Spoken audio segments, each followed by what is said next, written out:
And joining us now, Lisa Pont, social worker at the Centre for Addiction and Mental Health. Hello, Lisa. Welcome to Alberta Primetime. Hi. Okay, we just heard from two Alberta men who struggled with problem gaming. They're obviously not alone, so how prevalent is this issue?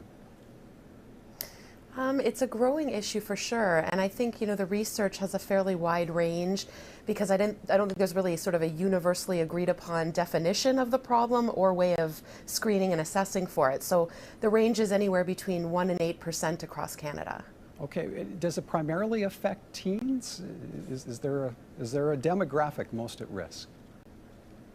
I think that the research mostly focuses on young males, and I think that we know that boys are 4 times more likely to have a problem with gaming than girls.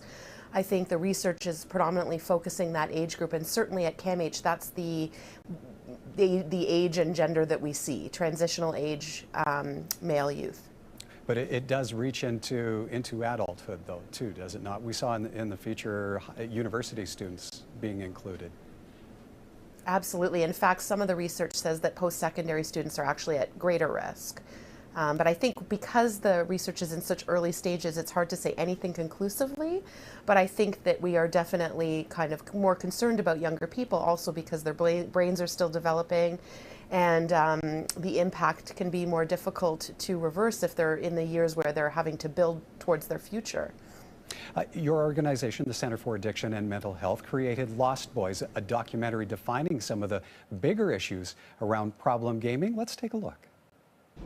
I think about the young men that I've worked with who really are in their parents' basement playing video games. These could be young people who are using marijuana heavily. Or they might self-medicate with some alcohol or other substances. What I think is important to sort of look at in that context is mental health issues. Depression, feeling that they don't fit in. Social withdrawal, increased anxiety. For a substantial proportion of our young men today, that is their reality.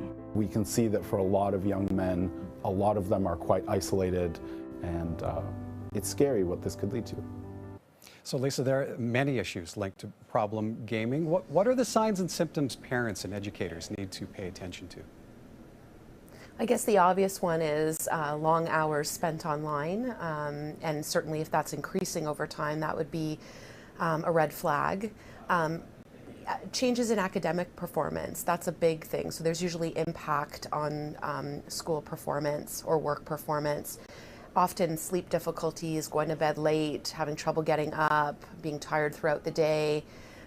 Withdrawal, so social withdrawal, withdrawal from activities they used to be involved in, preoccupation with gaming as the primary activity, and kind of disengagement from family life. Are there specific time limits parents could follow, apply to how much time they allow their kids to play?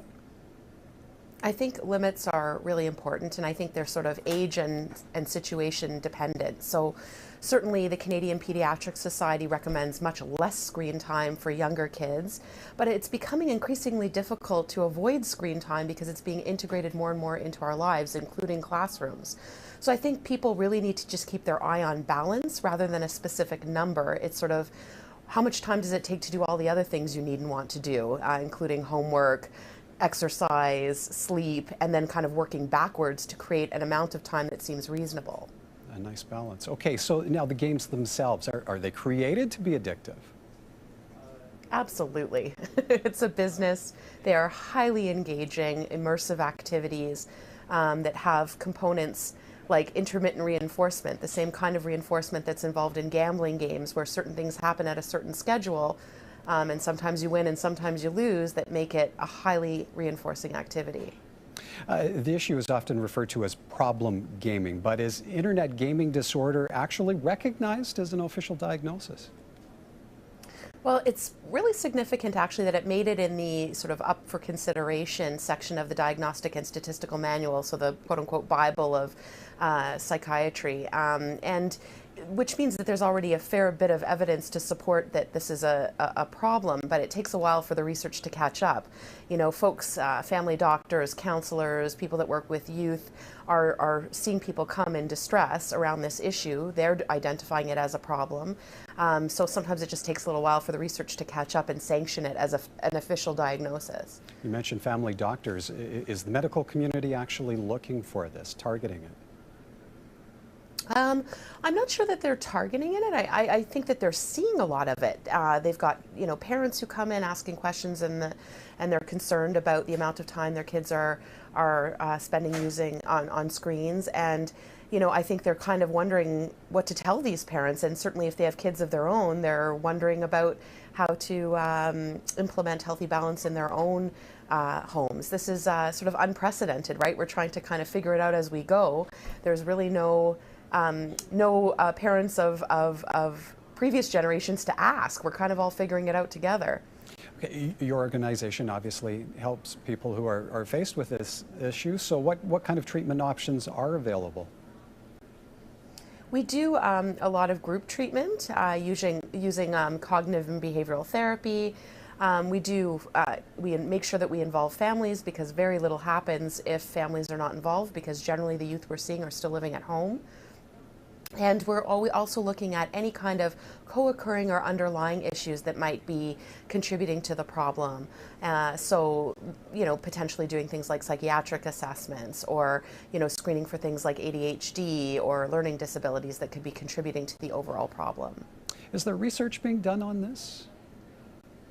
Absolutely. More and more every day.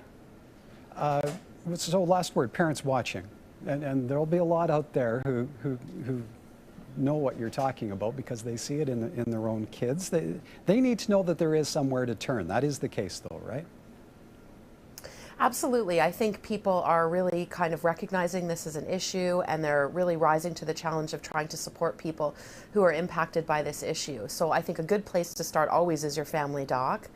And see what they know in terms of referrals. And really, when you're accessing services, to sort of really be able to identify that it's not just the problem tech use. There may be other things that are impacting the person or the family, like conflict, poor academic performance, sleep, mood issues. So if you're trying to access help, you can access help for any of those things. So if an organization, a youth mental health organization or a counselor doesn't specifically deal with problem tech use, then at least they can kind of address some of the issues that are happening as a result of it. All right. Lisa, really appreciate your insight.